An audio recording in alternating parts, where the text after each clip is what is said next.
Good afternoon, everybody. And discussion for mains paper. Question number first related to common errors. देखिए बच्चों, जो ये first question है वो आपका कॉमन एरर से रिलेटेड है और क्वेश्चन है कि at no time he admitted that his team played badly. ये क्वेश्चन है आपका। इसमें basically indefinite frequency of adverb involve है, इनडेफिनिट फ्रीक्वेंसी ऑफ एडवर्ब। और ग्रामर के रूल है फॉर्मल इंग्लिश में कि अगर आपके सेंटेंस में इनडेफिनिट फ्रीक्वेंसी ऑफ एडवर्ब जो नेगेटिव मीनिंग प्रोवाइड कर रहा हो तो वो इन्वर्जन में यूज होना चाहिए। तो इन्वर्जन में यूज होने के लिए आपको डिड ही एडमिट का प्रयोग करना होगा। क्या प्रयोग करना होगा? डिड ही, जो एट नो टाइम, जैसे यहां लिखा हुआ है at no time, at no time, ये एक indefinite in frequency of adverb है। तो यहां हो जाए at no time did he admit, ये आएगा इसमें सेंटेंस में। At no time did he admit, at no time did he admit that, क्योंकि एडमिट आएगा, क्यों? क्योंकि डिड के बाद फर्स्ट फॉर्म आता है। तो ये इन्वर्जन, इस तरह के स्ट्रक्चर को हम क्या बोलते हैं? इस तरह के स्ट्रक्चर को इन्वर्जन बोलते हैं। इन्वर्जन का प्रयोग किया गया है यहाँ पे। तो at no time did he admit, ये आपका करेक्शन। तो एट नो टाइम एडमिटेड में एरर है इस पार्ट में। सेकेंड क्वेश्चन है कि go on apply for the job said my best friend. अगर आपको कोई इनकरेज कर रहा है किसी काम के लिए, अगर आपके डायरेक्ट नरेशन में उसका सेंस आ रहा है इनकरेजमेंट का, देखिए ये इंपेरेटिव सेंटेंस है, इसको इंपेरेटिव सेंटेंस कहते हैं। और इस तरह के स्ट्रक्चर कई प्रकार के सेंस देते हैं, जैसे कमांड का भी सेंस देता है, रिक्वेस्ट का भी, एडवाइस का भी, इंट्रीट का भी, प्रेयर का भी, प्लस आपका इनकरेजमेंट का भी, सेलिब्रेशन का भी। तो इस केस में हम उस शब्द के अकॉर्डिंग इसका सेंस देते हैं। तो आप ये देख सकते हो यहाँ पे जो लिखा हुआ है कि my best friend encouraged me to apply for the job, ये सेंस दे रहा है इसका, इसलिए इनडायरेक्ट इसका इनकरेज्ड से बनेगा और ये करेक्ट आंसर होगा इसका। नेक्स्ट क्वेश्चन है arrangement the following sentences, arrangement the following sentences। तो देखिए, at a weekly meeting of our local public speaking club I spoke to young students on the importance of scheduling। उसके बाद मैं इसमें देखता हूं that is the made a committee। तो इसका जो सीक्वेंस होना चाहिए, फर्स्ट, सेकेंड,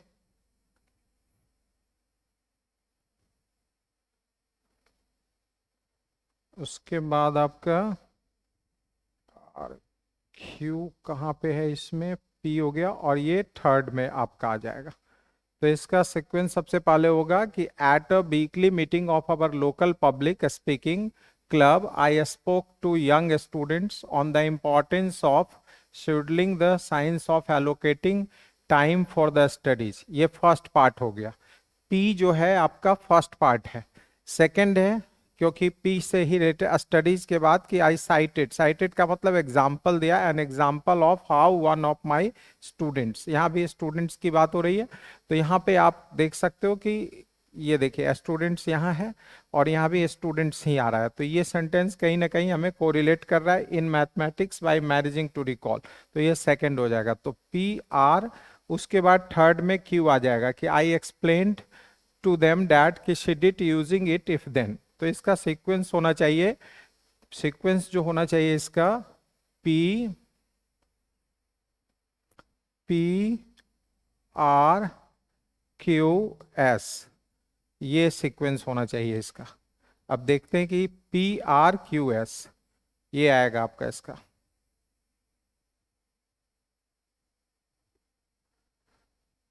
अब हम लोग इसमें डिस्कशन करेंगे basically select the most appropriate option that can substitute the underlined segment in the given sentence. Kavya invited all her friends. तो देखिए इजंट इट, ये क्वेश्चन टैग गलत है।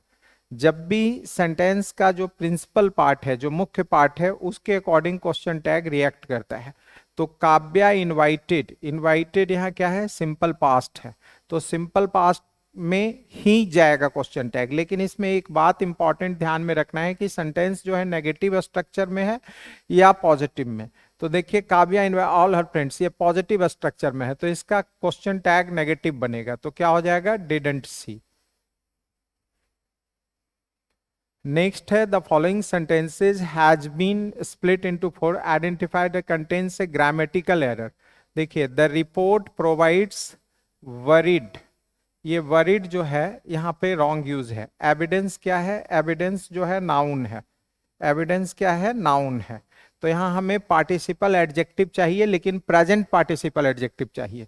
मतलब वरीड जो है पास्ट पार्टिसिपल है, हमें प्रेजेंट पार्टिसिपल एडजेक्टिव चाहिए। तो प्रेजेंट पार्टिसिपल एडजेक्टिव क्या हो जाएगा, वरिंग हो जाएगा। तो वरीड एविडेंस में मिस्टेक है, वरीड के स्थान पर वरिंग एविडेंस का प्रयोग होगा। वरिंग आईएनजी फॉर्म वाला वरीड आएगा, तो यहाँ वरिंग एविडेंस का प्रयोग करेंगे, इसलिए हमारा बी आंसर होगा as a common error. Next है he acted coolly grateful to exceed expectations at the restaurant. अब इनकरेक्टली वर्ड इसमें जो है, देखिए कूली बिल्कुल सही है, ग्रेटफुल भी सही है, एक्सीड भी सही है, रेस्टोरेंट का स्पेलिंग गलत है, RESTAURANT होता है, रेस्टोरेंट।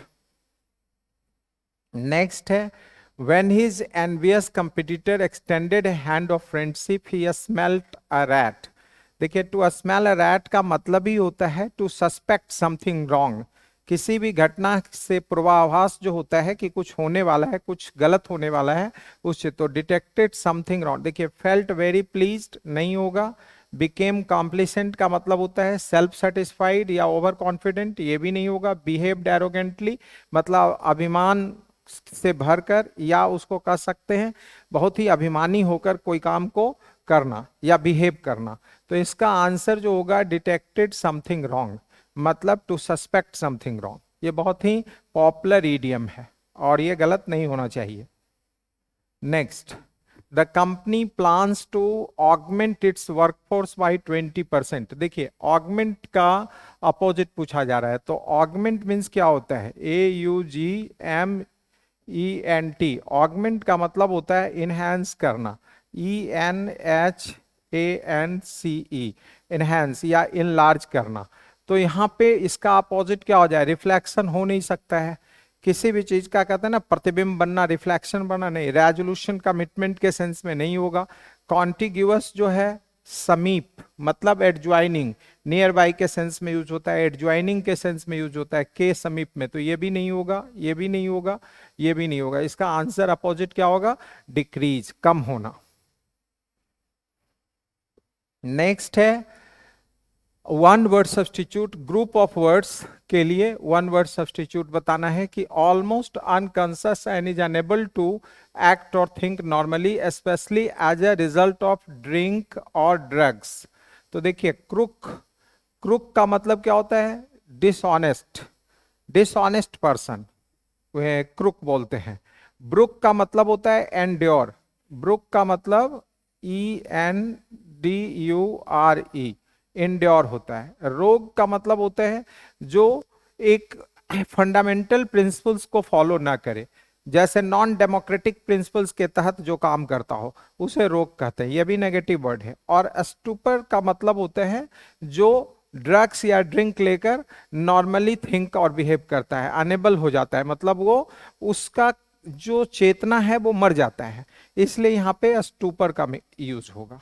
ब्रुक का मतलब मैंने बता दिया, ब्रुक दो सेंस में यूज होता है। As a noun the name of the river, brook जो है लंदन में एक नदी का नाम है और नाउन के रूप में। और ब्रुक अगर वर्ब के रूप में यूज होता है तो इसका मतलब होता है सहन करना, टॉलरेट करना या एंड्योर करना।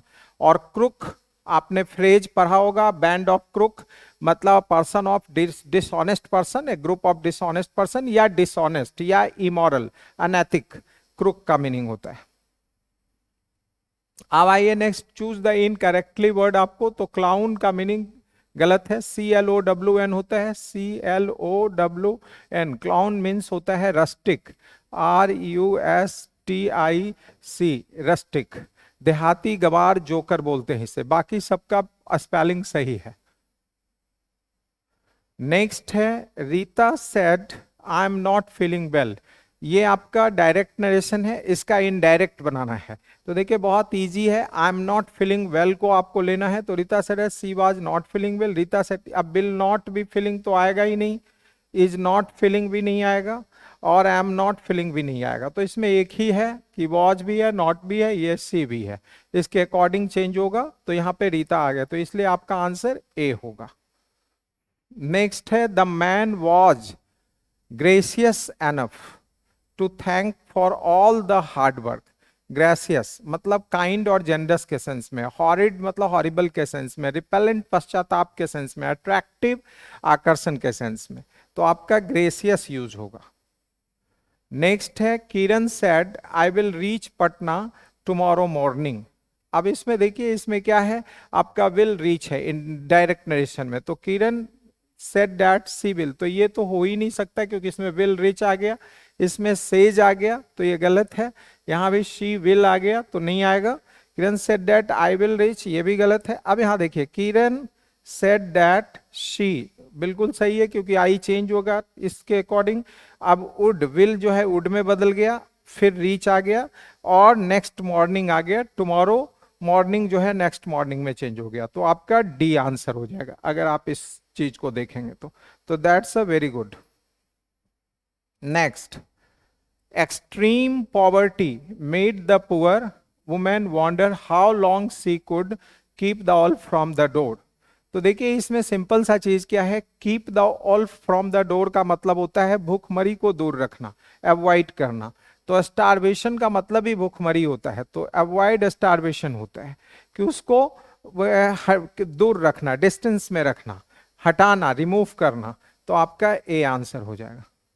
नेक्स्ट है the politicians blatant disregard for the rules sparked wide spread criticism. Blatant का मतलब होता है ओपनली, ओपनली मतलब बिना बिना कुछ छुपाए हुए, मुंहफट टाइप से। और आप ऐसे ब्लंट होता है, देखिए एक होता है ब्लंट, BLUNT, इसका मतलब मुंहफट होता है। और ब्लैटेंट का मतलब होता है निर्लज, इंसॉलेंट। ये जो ब्लैटेंट है BLATANT, ब्लैटेंट का मतलब इंसॉलेंट, INSOLENT,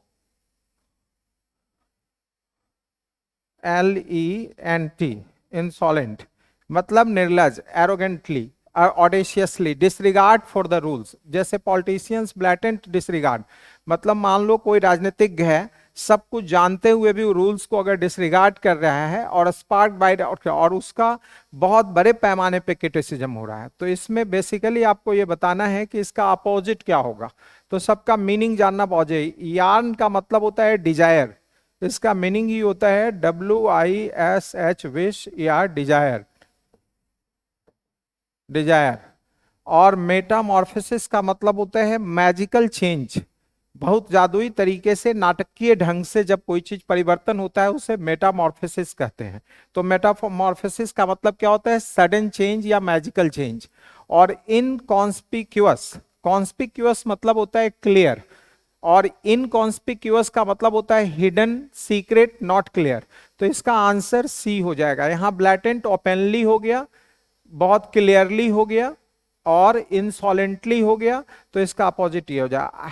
हेरसे का मतलब होता है, हेरसे का जो मीनिंग है ये बहुत ही इंपॉर्टेंट है। हेरसे का मतलब होता है जो एस्टैब्लिश्ड या फंडामेंटल जो फेथ है, बिलीफ है, उसके अगेंस्ट होना, उसको नहीं मानना, उसे बोलते हैं हेरसे। ये भी वन वर्ड में काफी यूज होता है। तो दैट्स ऑल अबाउट। नेक्स्ट है although not officially appointed he acted as the de facto leader of the group। de facto means real होता है। de facto का जो मीनिंग होता है, de facto का मतलब रियल होता है, इनफैक्ट मतलब रियल, ओरिजिनल। तो इसका अपोजिट होता है डिज्योर। जो नॉन ऑफिशियल है, जो नॉट ऑफिशियल है या अनरियल है। और क्लीमेंसी का मतलब होता है कहीं ना कहीं, क्लीमेंसी मतलब फ्लेक्सिबिलिटी होना, प्लेजेंट होना, काइंड होना, या लिबरलिज्म, लिबरल होना। एफिनिटी का मतलब लगाव, अटैचमेंट, ये इसका मीनिंग है। और क्लिक का मतलब एक स्पेशल ग्रुप होता है, इसका मतलब होता है एक स्पेशल और पर्टिकुलर ग्रुप, समूह। देयर बिहेवियर वेक्सेजस, ये पैसिव वॉइस में बनाना है, ये आपका एक्टिव है। तो देखिए ये क्या है, देयर बिहेवियर वेक्सेज अस, वेक्सेज अस का मतलब होता है उबा देना, तंग कर देना, तबाह कर देना।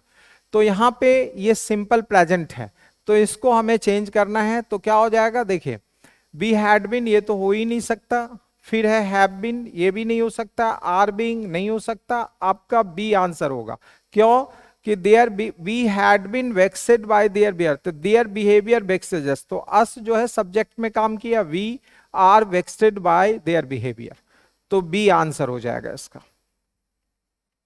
नेक्स्ट है the swelling river threaten to overflow its banks after the heavy rain storm, के बाद। तो देखिए स्वेलिंग का मतलब ही होता है बढ़ते हुए, इंक्रीजिंग। तो इसका सिनोनिम पूछ रहा है, इसलिए इंक्रीजिंग इसका सिनोनिम, ये जो है सिनोनिम आपका हो गया इसका, इंक्रीजिंग, बढ़ते हुए। रीज्वाइंडर का मतलब होता है counter argument, counter argument rejoinder, response देना सेम वे में। और रीज्वाइंडर का मतलब बता दिया। एपोक्लिप्स का मतलब होते हैं to predict to end something for ever, to predict किसी चीज की ऐसी भविष्यवाणी करना कि संसार समाप्त हो जाएगा इस कारण से, तो उसे हम एपोक्लिप्स कहते हैं। कहीं ना कहीं प्रोफेसी है ये। और हस्बेंड्री जो है लिविंग फार्मिंग है, जब हम जानवर वगैरह का जो खेती करते हैं उससे जो भी चीज हम कॉमर्शियल चीजें जो वे अर्न करते हैं उसे हस्बेंड्री कहते हैं। अब नेक्स्ट है the indigenous plants in this area are well adapted to the arid climate, synonym बताना है। इंडिजिनस का मतलब देसी होता है, नेटिव, अपने देश का।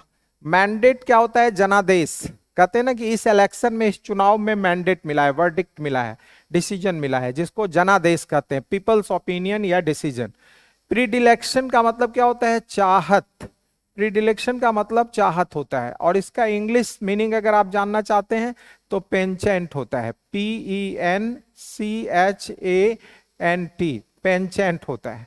एलिक्रिटी मतलब प्रॉम्प्टनेस होता है, एलेक्ट्रिटी का मतलब प्रॉम्प्टनेस या निम्बलनेस होता है, वेरी मतलब क्विक, रेडी टू रिस्पॉन्ड। एलेक्ट्रिटी बहुत तुरंत, शीघ्र किसी भी काम के लिए या जवाब के लिए तैयार रहना। तो इन सब का मीनिंग भी हमने बता दिया। इसका सिनोनिम आपको क्या बताया गया, नेटिव, देसी। अब नेक्स्ट है हर he ordered the police to pursue the robber and his gang.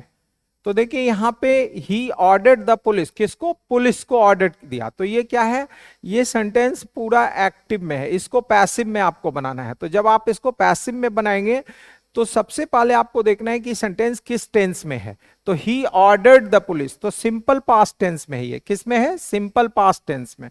तो आपको ये देखना है कि ordered the police to pursue, इस तरह का स्ट्रक्चर पैसिव इसके अकॉर्डिंग नहीं होगा।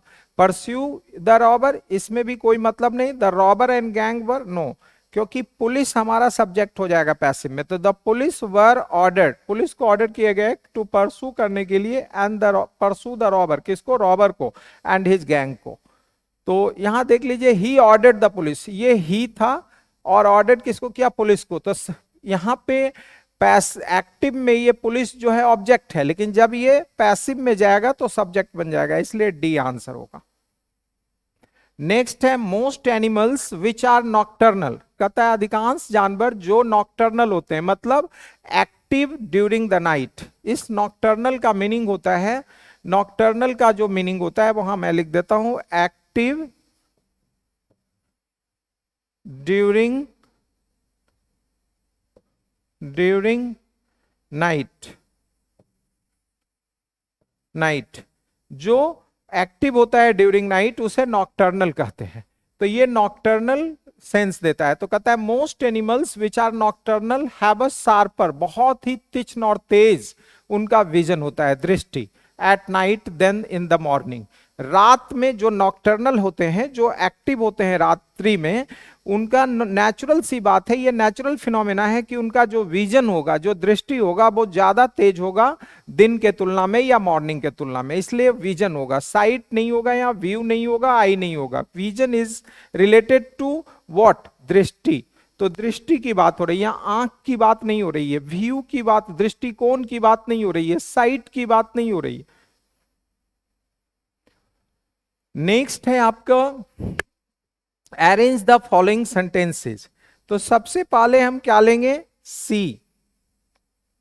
हमने सी ऑप्शन इसलिए चुना क्योंकि इसमें सबसे स्टार्टिंग होगा द रेडी वाला वॉज एट द डोर, मतलब रेडी वाला, इसको पढ़ते हैं रेडी वाला वॉज एट द डोर, तो ये आपका फर्स्ट हो जाएगा। ये स्टार्टिंग बहुत ही आसान है, इसका स्टार्टिंग बहुत आसान है, पहले फर्स्ट ले लेंगे द रेडी वाला। उसके बाद इसमें होगा एट द डोर था, तो he stopped at each home, प्रत्येक घर के सामने वो रुक जाता था वंस, एक बार। और एनुअल स्कूल एग्जाम सर, क्योंकि एनुअल एग्जाम्स खत्म हो चुके थे, तो ये सेकंड हो जाएगा आर आपका। उसके बाद क्यू आ जाएगा थर्ड में, कि that is when he made money collecting old newspapers and text book. भाई एग्जाम खत्म हो गया है, तो रेडी वाला रुक कर जो भी कबारा है या जो पुरानी किताबें हैं उन सबको इकट्ठा करने से वो खरीदना चाहता है। तो अ मैनिकल अर्ज सीज्ड यू टू थॉरो। और सबसे लास्ट जो हो जाएगा फोर्थ हो जाएगा, तो देखिए एस आर क्यू पी आएगा इसमें, तो इसमें आ जाएगा आपका सी आंसर। अब आप नेक्स्ट पे जाएंगे कि अरेंज द फॉलोइंग सेंटेंसेस। तो देखिए इसमें arrange the following sentences CABD। पहले मैं इसमें ले रहा हूं कि CABD।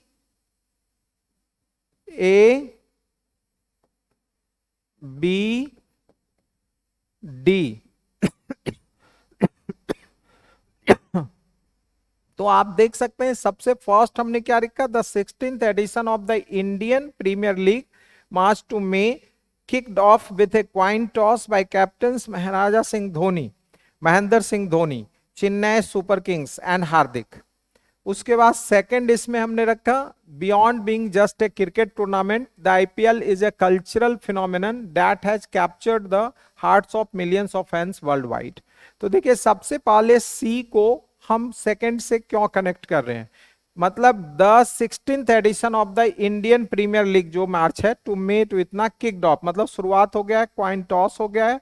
कैप्टन्स जो है महेंद्र सिंह धोनी, चेन्नई सुपर किंग्स के, एंड हार्दिक पटेल, ये आपको इसमें दिखा रहा है। तो इसके बाद जो है आपका CABD, मतलब इसका आंसर आ रहा है सी। सबसे पहले CAB और फिर लास्ट में D, तो आपका आंसर हो जाएगा CABD। ठीक दिया है बिल्कुल। अब नेक्स्ट है select the most appropriate meaning a square peg in A round whole. इसका मतलब होता है कि जो सुटेबल नहीं है, फिट नहीं है, प्रॉपर नहीं है किसी एनवायरमेंट में, तो आप misfit in the environment. Next आपका है fill in the if broadly beneficial immigration is to be sustained destination countries must acknowledge and the. अब देखिए यहां पे है कि if broadly beneficial immigration is to be sustained destination countries must acknowledge and, अब acknowledge and address the real risk that it raises. Address इसका मतलब tackle करने के सेंस में, एक्नॉलेज मीन्स स्वीकार करने के सेंस में, तो यहां पे एड्रेस का प्रयोग होगा। Crossing the old bridge poses a significant hazard means खतरा, डेंजर, तो इसका डेंजर होगा। Maleficence means wrong act officially, इसका मतलब ही होता है रॉन्ग एक्ट। तो रॉन्ग एक्ट मतलब इलीगल एक्ट, जिसको हम गैर कानूनी कहते हैं, इलीगल एक्ट। हाइपरबोल बढ़ा चढ़ाकर किसी बात को कहना, और एंटीथेसिस हुआ complete opposite to the main item और थिंग। नेक्स्ट है one word substitute for the group of words. Children and adolescents with a morbid compulsion to a still experience and growing sense of tension just before a stilling, followed by pleasure, relief or gratification during or just a stilling. जैसे कई बार होता है जो जरूरत की चीज आपके लिए नहीं है फिर भी आप उसको बैग में रख लेते हैं, चुरा लेते हैं, तो वो एक तरह का ऑब्सेशन होता है, वो एक काइंड ऑफ डिजीज है, साइकोलॉजिकल प्रॉब्लम है, मनोवैज्ञानिक प्रॉब्लम है, तो उसे हम क्लेप्टोमैनिया कहते हैं, क्लेप्टोमैनिया। और डिप्सोमैनिया होता है जो ड्रग्स और ड्रिंक्स लेने के लिए बिल्कुल पागल हो जाता है, मतलब behaving like a mad, how to, मतलब ही और she is in search of drugs and wine, alcohol, anything like that, तो उसको डिप्सोमैनिया कहते हैं। टू मच एक्सेसिव यूज करना चाहता है उसका।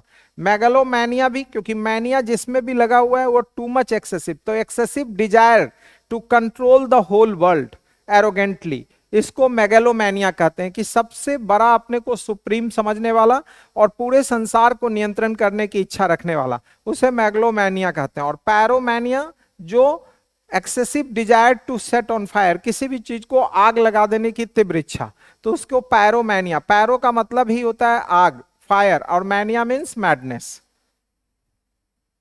अब नेक्स्ट है, select the option that is in active voice. The national anthem was being sung very enthusiastically by young students in the annual event. तो ये passive voice है आपका, being sung, तो was being sung, तो देखिए यहाँ पे the young student in annual event were singing in the national anthem very enthusiastic. The national anthem was sung, ये तो हो ही नहीं सकता क्योंकि ये passive है, इसको passive से active में हमें ले जाना है।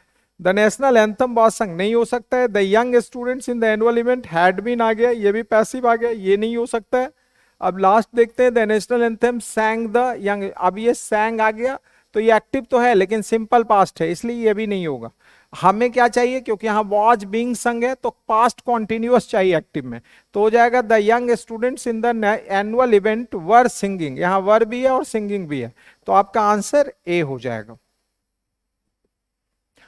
अब नेक्स्ट आपका है, select the option that can be used as a one word substitute for the given group. A person who eats too much, उसको glutton कहते हैं, पेटू। greedy का मतलब लालची, greedy का मतलब क्या होता है, लालची, लोभी। और gullible का मतलब होता है one who easily to be deceived, जिसको आसानी से बेवकूफ बनाया जा सके और ठगा जा सके, तो gullible। और garrulous होता है one who talks too much, one who talks too much, उसे garrulous कहते हैं। अब आपका क्लोज टेस्ट है। सबसे पहले, क्योंकि क्लोज टेस्ट में ये मैं पूरे सेंटेंस को पढ़ूंगा फिर ऑप्शंस इसके दिए हुए उसे टच करूंगा।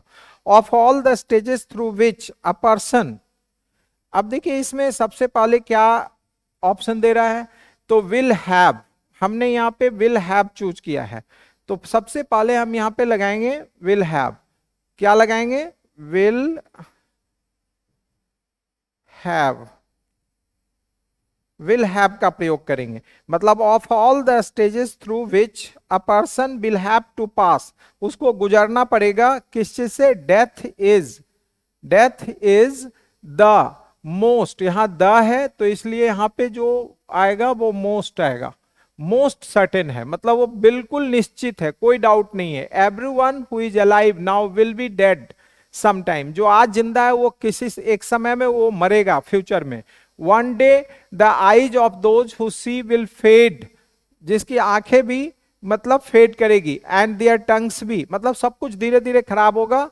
एंड फ्रीज इनटू, इसमें जो आएगा वो फ्रीज इनटू आएगा, देखिए ये तो मोस्ट होगा ही होगा, और थर्ड में फ्रीज इनटू, और इसमें आपका आएगा freeze, freeze into, freeze into silence.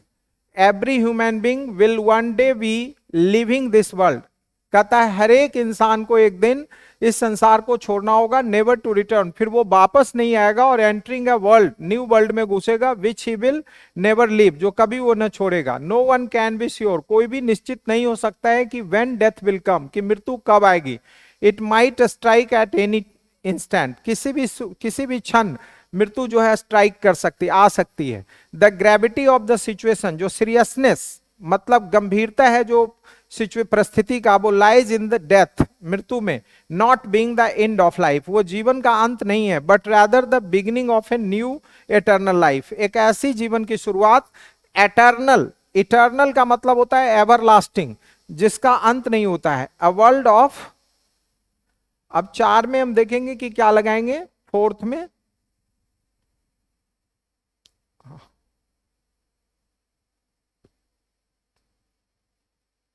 Freeze into,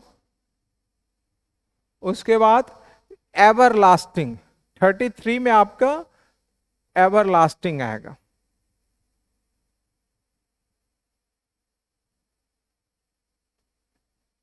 आपका देखिए यहां पे थोड़ा सा ऑप्शन में ये क्या है, जैसे मोस्ट आ गया आपका सेकंड, फर्स्ट में आपका विल हैव है, सेकंड में मोस्ट है आपका, थर्ड में फ्रीज इनटू है, और फोर्थ में एवरलास्टिंग है। तो ये आपका क्लोज टेस्ट था। एवरलास्टिंग का मतलब इटर्नल, जिसका अंत ना हो, अनएंडिंग। अब आपका पैसेज है जो मोरल्स और एथिक्स के बीच में एक डिस्टिंक्शन कर रहा है कि दोनों के बीच में क्या डिफरेंस है। इस चीज के ऊपर कहीं ना कहीं हमें एक प्रकार से इंफॉर्मेशन प्रोवाइड किया जा रहा है और इसकी अंडरस्टैंडिंग ब्रॉड सेंस में दिया जा रहा है कि मोरल और एथिक्स, इसी दोनों के ऊपर टॉपिक जो है इंटरचेंजेबली तो है, लेकिन इसमें यह बातें बताई गई है कि morality belongs to individuals behaviour but ethics belongs to universal behaviour. Collective और इंडिविजुअल के सेंस में लेकर इस टॉपिक को समझाया गया है। अब इसके क्वेश्चंस को देखते हैं, क्योंकि पैसेज बहुत ही ज्यादा लेंदी है, तो हम क्वेश्चंस के ऊपर फोकस करते हैं। कहता है what is the main distinction between morals and ethics. मुख्य डिस्टिंक्शन क्या है मोरल और एथिक्स के बीच में। तो देखिए अभी अभी हमने आपको बताया कि मोरल्स आर पर्सनल, मोरल्स जो होते हैं वो पर्सनल कोड्स ऑफ बिहेवियर है, एक इंडिविजुअल से बिलोंग करता है, उसका अलग अलग प्रकार के मोरालिटी हो सकते हैं। एथिक्स जो है अप्लाइड यूनिवर्सली, मतलब कलेक्टिव सेंस देता है। तो इसलिए इसका आंसर बी करेक्ट है बिल्कुल। इस पैसेज में इस बात की चर्चा की गई है, डिस्क्राइब किया गया है। नेक्स्ट है विच of the following best describe the tone of the passage. तो देखिए क्रिटिकल टोन नहीं है पैसेज में, कहीं भी ये मोरालिटी और एथिक्स को क्रिटिसाइज नहीं किया गया है या कंडेम नहीं किया गया है या किसी प्रकार की नेगेटिविटी की बात नहीं की गई है, सिंपली इंफॉर्मेशन प्रोवाइड किया जा रहा है। तो इंफॉर्मेटिव टोन है इसका, इंटरटेनिंग बिल्कुल नहीं है, कहीं भी मनोरंजन नहीं किया जा रहा है, कहीं भी रेडिकुलस नहीं है, हास्यपद नहीं है, व्यंग्यात्मक नहीं है, सटारिकल नहीं है, इसलिए इसका आंसर इंफॉर्मेटिव है। नेक्स्ट है what role does the professor of theology play in the passage. Theology का मतलब होता है कि जो बहुत सारे रिलीजियस अफेयर्स के चीजों को, सब्जेक्ट मैटर का अध्ययन करते। Theo is related to religion and logy is related to studies. तो यहां पे देखिए वो क्या कहना चाहते हैं, तो वो बताते हैं he clarifies the distinction between morals and ethics. ये दो चीज के बीच में उन्होंने अंतर बताया है, मोरल्स और एथिक्स के बीच में डिस्टिंक्शन बताया है। नेक्स्ट है what might facticity refer to in the context of the method of technical academic discussion. The concrete, ये कंक्रीट डिटेल्स की बात करता है। जो ये फैक्टिसिटी है ये कंक्रीट डिटेल्स है of a person situation influencing their morals, जो उसके मोरल्स को इन्फ्लुएंस करता है। सी आंसर होगा इसका। नेक्स्ट है चार धाम यात्रा कंप्राइजिंग पुरी, रामेश्वरम, द्वारका एंड बद्रीनाथ, इसके ऊपर। लेकिन इसमें बेसिकली ये चार धाम यात्रा रिलीजियस ट्रेवलिंग की बात कर रहा है, मतलब जिसे हम पिलग्रिमेज कहते हैं, तीर्थ यात्रा, पिलग्रिमेज, और तीर्थ यात्री को पिलग्रिम्स कहते हैं। लेकिन आप सभी को पता है कि आज के जो तीर्थ यात्रा है, खास करके उत्तराखंड में या जहां भी इस तरह के जो रिलीजियस प्लेस हमारे हैं, वो इकोलॉजिकल प्रॉब्लम से जूझ रहे हैं, combating with the ecological problem. कहीं ना कहीं उनको क्लाइमेटिक डेंजर महसूस हो रहा है, कहीं ना कहीं इन्वायरमेंट के लिए बहुत ही ज्यादा हैजार्डस है। तो इन सब चीजों को ध्यान में रख के इस पैसेज के ऊपर डिस्कस किया गया है। तो मैं आपको इसके क्वेश्चंस के ऊपर ले चलता हूं। क्वेश्चन है कि what is the tone of the passage. तो देखिए इस पैसेज में ऑप्टिमिस्टिक टोन नहीं है, कहीं भी आशावादी दृष्टिकोण से कुछ नहीं बताया गया। पैसेज के किसी भी लाइन में ये नहीं कहा गया है कि आगे इसमें बहुत ही बेहतर होने जा रहा है या कुछ ऐसे प्रोजेक्ट होने जा रहे हैं, नहीं। इनडिफरेंट भी नहीं है, क्योंकि इनडिफरेंट का मतलब आप सभी जानते हैं एपैथी होता है, APATHY, एपैथी। तो ये भी इसका मीनिंग कहीं भी नहीं है। एपैथी का मतलब होता है लैक ऑफ कंसर्न। ऐसा भी नहीं है कि इन्वायरमेंट को लैक ऑफ कंसर्न दिखाया गया है, और ह्यूमरस, सेंस ऑफ ह्यूमर भी नहीं है पैसेज में। तो ये क्रिटिकल पैसेज है जहां इकोलॉजिकल प्रॉब्लम्स, सिचुएशन, इम्बैलेंसेस के और कंसर्न के बारे में डिस्कस किया गया है, इसलिए पैसेज का टोन क्रिटिकल है, जो मैं आपको एक्सप्लेन कर रहा हूं। नेक्स्ट है कि what is the main theme, मुख्य थीम पैसेज का क्या है। द हिस्टोरिकल सिग्निफिकेंस ऑफ चार धाम यात्रा, बिल्कुल नहीं। The economic impact of terrorism in Uttarakhand, नहीं। The challenges and need for better management of religious tourism in Uttarakhand, इसकी चर्चा की गई है। मतलब जो चुनौतियां हैं और जो जरूरत है बेटर मैनेजमेंट के, मतलब अच्छे मैनेजमेंट की जो जरूरत है कि जो भी रिलीजियस टूरिज्म है, जो धार्मिक यात्रा है, जो टूरिज्म है, जिसको इन उत्तराखंड में, खास करके उत्तराखंड पे, उसके ऊपर फोकस किया गया है। तो इस क्वेश्चन का जो मेन थीम है वो सी है।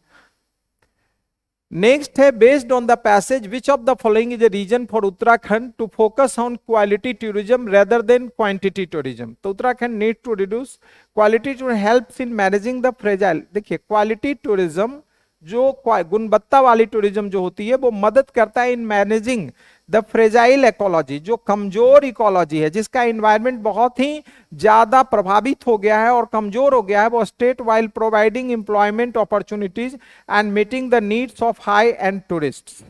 तो यहां पे बी इसके आंसर होंगे। नेक्स्ट है, according to the passage, what is the main objective of the committee constituted by the state last year? To establish the carrying capacity of a specific tourist towns। जो carrying, जो एक उसकी capacity है, जो क्षमता है, actually जो committee बनी थी, जो कंस्टिट्यूट लास्ट ईयर, वो मेन ऑब्जेक्टिव उसका क्या था, जो मुख्य गोल था कि how to establish the carrying capacity of a specific tourist towns in Uttarakhand, excluding, जिसमें केदारनाथ को छोड़कर, इन ए टाइमली मैनर, कैसे उस कैपेसिटी को डेवलप किया जाए, उसकी क्षमता को बढ़ाया जाए, इसके ऊपर फोकस किया गया है। तो सी आंसर है इसका।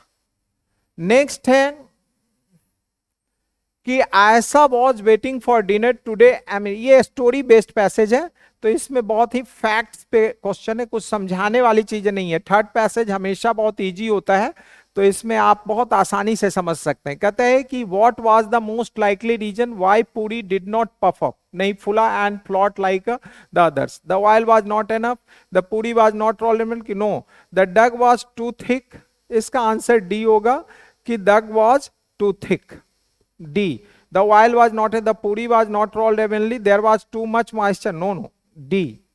जो पैसेज में मुझे याद है वो चीज मैं बता रहा हूं। Why did Aisha experiment with the duck in water lead to sinking? The duck was too light, कि duck lacked the buoyancy, duck में buoyancy की कमी थी, ये मेन वर्ड था, इसी वजह से वो sinking हुआ। उसके बाद है the eggs cooked faster।